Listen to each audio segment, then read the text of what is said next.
Klaruhin ko na lang sa'yo. Ha? Ha? For the record, meron kong informasyon, ha? Na you are being used para papirmahin si Alice Go ng affidavit.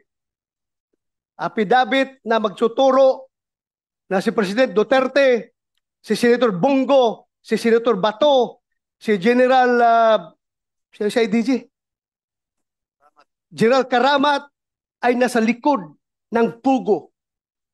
Merong tao from Malacanang nag-uutos sa'yo. Meron akong information. I can pin you down, my God. Ha? Huwag kang pailing-iling dyan. Alam kong informasyon na yan.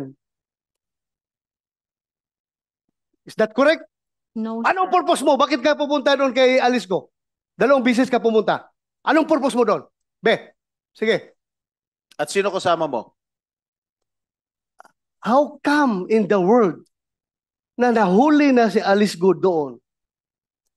Kaya kailangan ka pa dalhin ni Makapas doon sa Indonesia para kumbinsihin si Alice Go? I don't see any logic. Wala ako nakikitang intelligence value sa presensya mo, sa papel mo doon. Bakit ang IG gagamitin ka? Huli na siya eh. Huli na siya. Bakit ka kasama sa IG? Wala akong nakita ang intelligence value sa'yo.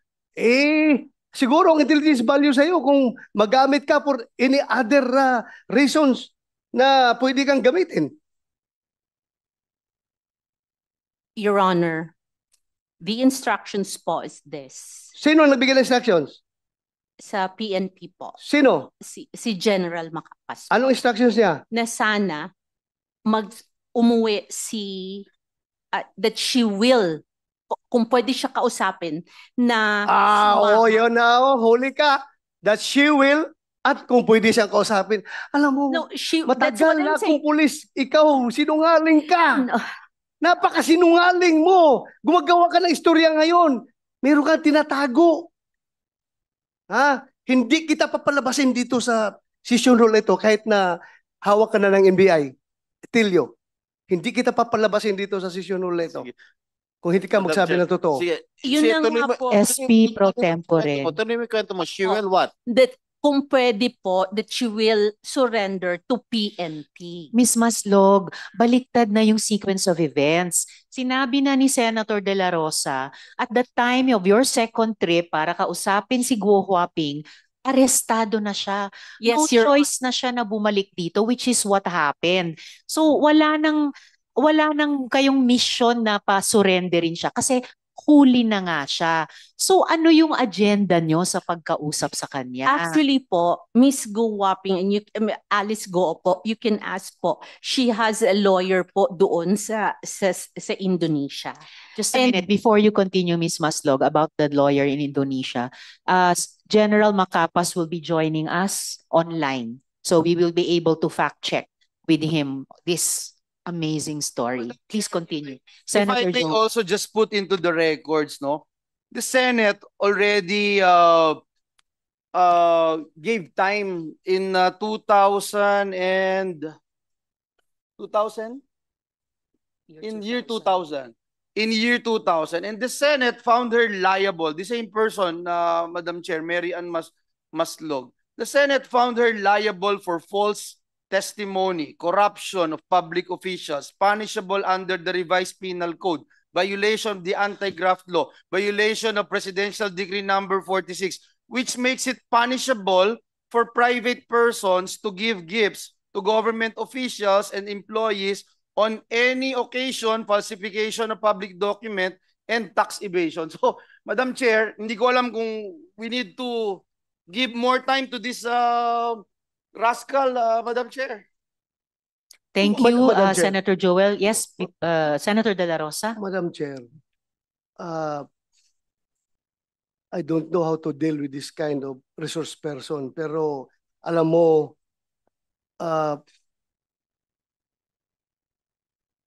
I suspect nandoon ka, pupunta ka sa Indonesia because somebody is using you for an irregular operation. Kang lingo-lingo dyan. I am sure. Somebody is using you I suspect. Ano? Ano masasabi mo ngayon? Ms. No, Maslog. Ha? No, Your Honor. No? No, Your Honor. Sigurado ka? Yes, Your Honor. Huwag mo ako lukuhin. Huwag mo ako lukuhin. I am not, Your Honor. I have the goods against you. I have the goods against you. But, Madam Yeah. Chair, next, I will pin you down. I will pin you down. I tell you. I will pin you down. I will pin you down. I am sure about it. I will pin you down. Huwag mong gamitin yung pagkamaro mo. Kung dumaan ka na, namatay ka na noon at ngayon bigla kang nabuhay at ngayon ginagamit ka for irregular operations against us. You cannot, hindi ka makakalusot sa akin. I tell you. I tell you. Madam Chair, thank you. Madam Chair. Salamat kayo, Senator De La Rosa. Before I call the SP pro tempore, I have confirmation na pumunta ngang Indonesia si Ms. Maslog. But I will wait for that officially on the record from the BI. Sorry, if I may, Senator Sherwin, and Sino then nagbayad SP ng pro ticket tempore. mo, Miss Maslog? Sino nagbayad ng ticket mo nung una at sino nagbayad ng ticket mo nung pangalawa? At tumira ka ba doon sa Indonesia? Sino nagbayad ng hotel mo? We only stayed there, sir, for 1 day, sir. Balikan. 2 days po. 2 days. Opo. So sino nagbayad ng ticket mo? I-refund po ng ano po, ng government po. Sinong government? Sinong government? Alam mo, Philippine Hirap. government? hirap na hirap nga ang IG magpadala ng ahente pupunta sa ibang bansa. Ikaw pa na you are not a part of IG, hindi ka organic ng IG, kagastusan ka ng IG. Kaya the more kami nagsususpek na meron ka talagang ibang pakay doon. Meron kang iba. Ha? Madam Chair, Yeah. Madam Chair, can I move forward for a while? A little bit. You certainly may, Senator De La Rosa. But Mayroon akong information na bumisita ka doon sa kulungan ni Alice Go dito sa Pilipinas. Bumisita ka? Yes, sir. How many times? 2 times. Anong purpose mo doon?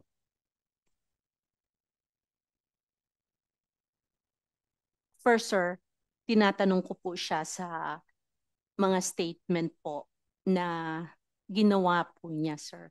May ginawa siyang statement? No, not a statement. But I'm saying we were talking about ano po sa kanya yung how do you say it, yung kung ano po ang nangyari sa kanya. Ano ang pakialam mo sa kanya? SP pro tempore. Hindi, Senator De La Rosa. hindi kaya ang unique na sitwasyon mo because meron kang kaso na textbook scam, kaya ka ginamit at ikaw no choice ka dahil parang hostage ka ng gobyerno dahil may kaso ka ng textbook scam. Kung hindi ka magpapagamit, tapos ka. O see that? Hindi nag-materialize ngayon. Ano? Huli ka. Huli ka, di ba? Huli ka ngayon. In fairness to General Macapas po, he knows me as Jessica Francisco. Okay. Did you visit Alice Go doon sa detention niya sa dito muna. Senator De La Rosa, if I may, backtrack ng konti. Backtrack ko. Opo. Paano kayo nag-usap ni Guo Huaping sa Indonesia? Video call ba yon? O sino nag-arrange nun? Paano kayo nag-usap? Your Honor, I went to Indonesia 2 times. The first time po kasi was there was a talk that Alice is ready to surrender. Okay. So ano Kaya po- pakialam mo dun? Punta kay Indonesia para kausapin si Alice Go. Hindi talaga, ano pa talaga pakialam mo dun?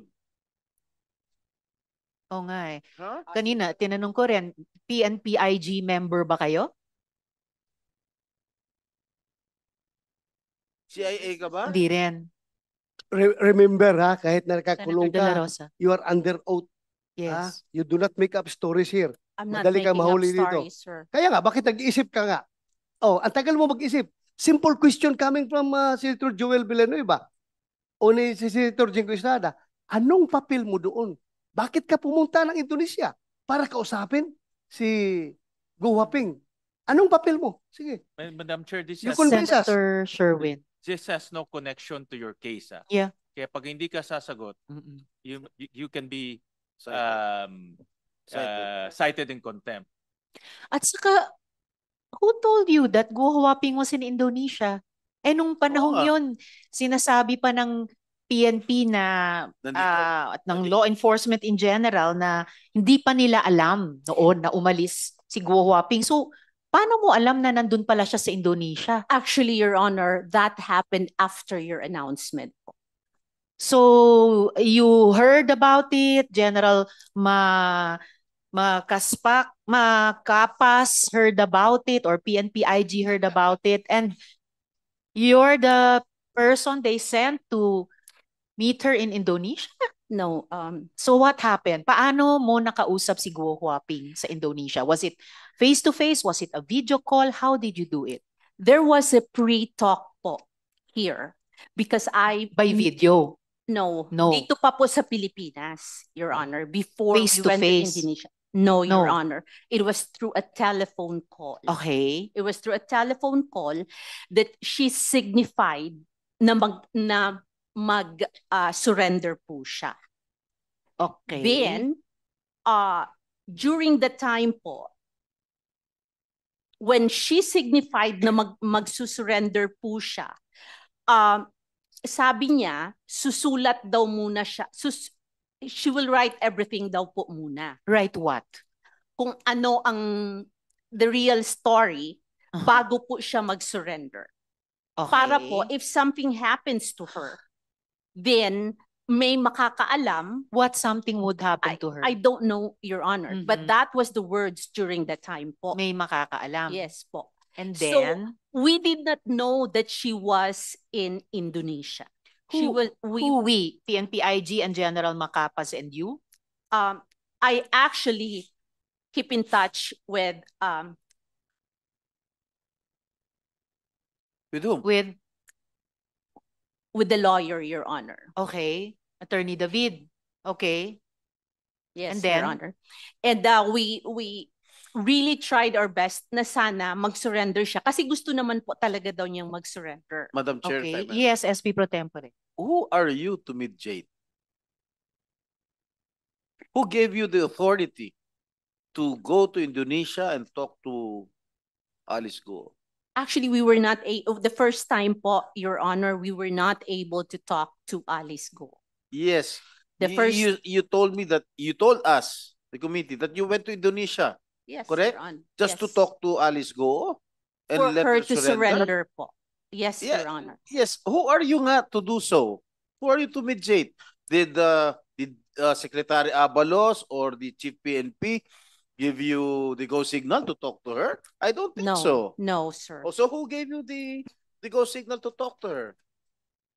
You being a private citizen.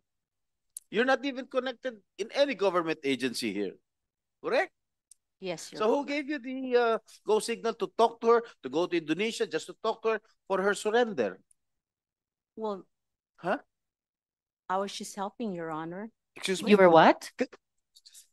You were just helping. You are just Helping who? My It's a goodness. very Helping who, sensitive Madam Chair? case. Helping Senator who? De La Rosa. This is too much lie, Madam. Helping who? I am not lying, Your Honor. O si you Promise. helping who? Helping. Sino? Sino tinutulungan mo? You know why you're lying? You keep on telling us baloney information. You said you were top because you're friends with Mayor Kalugay. Now you don't need Mayor Kalugay to talk to her because apparently you've been talking to her before you went to Indonesia.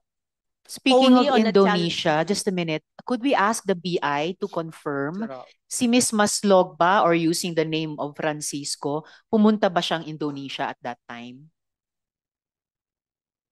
We will verify your. Please po, and if possible, Commissioner, during this hearing. Senator Sherwin? Madam Chair, just to remind the body, itong taong to, 26 years ago, nagnakaw ng 24 million, nagpanggap ng namatay para hindi siya makulong, tumakas sa Amerika, at ngayon bumalik dito, at bigla nilang himala, gustong tumulong. Dapat maalala natin na kung buhay pa ito, nakakulong na ho ngayon, 26 years ago. Ba't ka nagpanggap na patay ka na? Pro tempore. Ha? Ba't ka nagpanggap na patay ka na? Para matakasan mo yung kaso, ganun ba? Yun na sigurong solusyon. Nagpanggap na patay ka na. Sagot. Come on.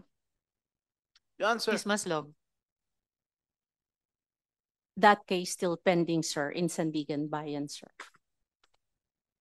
While you are considering or reconsidering your answers to us, so Attorney David, based din sa sinabi ni Ms. Maslog, alam nyo at that time na Guo Huaping was out of the country already kasi nag-uusap kayo nagsusubo kayo ni Ms. Maslog, kumbinsihin siyang surrender. Please come to the mic, Attorney. No, your Madam Chair, hindi po. Nalaman ko lang ho nung nahuli yung dalawa. Nung nahuli sina Cassandra Leong at Sheila Guo. Yes, yes. So before that was when Ms. Maslog was supposedly together with you convincing Guo Huaping to surrender. Yes, Your Honor. Yes, Your Madam Chair, because she was coordinating with me and I was also coordinating with her for the surrender. Kasi si Alice wanted to surrender even during those days pa. Pero takot nga because of the threat. So fortunately, they came to me. So yun, there was a negotiation for the surrender. Until I learned that, yun na nga, sabi niya ni Madam Jessica, na nasa, ibang bansa, hindi ko maalala kung saan. But na-intercept na yung dalawa. So I called her. Is it true na-intercept?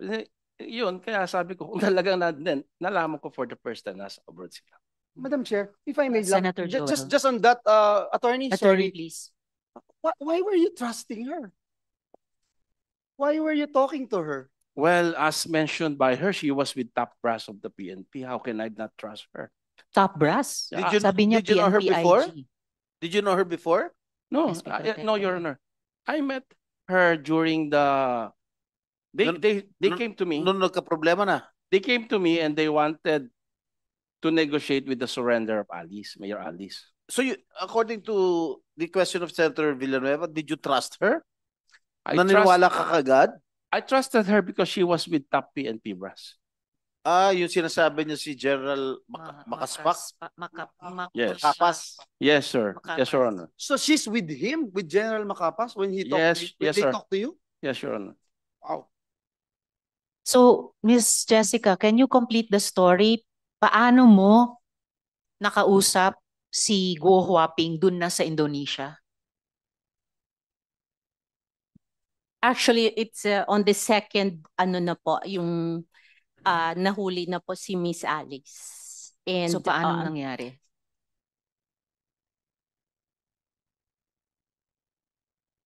I really would like to request for an executive session. Madam, No. executive sessions are for matters of national security.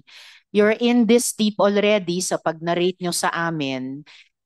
You might as well not, wag nyong paiksian yung PC ng mga miyembro ko sa komiteng ito, buuin nyo na yung kwento nyo. Dahil kayo naman po nagsimulang magsabi that on the second trip, you were able to talk to Guo Huaping. Yes, Your Honor. Kompletuhin nyo na kasi Okay, Your Honor. pag napitin, mas nakakagalit. Okay, Your Honor. On the first time po na nandoon kami, no, we were not able to see Miss Alice Guo. So hindi po siya nag-surrender. There was no communication. Anong petsa yon? I cannot remember. Was that August also? Was that July? That was few days, I think few days prior to yung I cannot remember, Your Honor. I can Few check days on- prior to what? No, after pala po the first time, if I remember right, was nung nahuli pala yung magkapatid po. Sina Sheila Guo at Yes. Cassandra Leong. Yes po.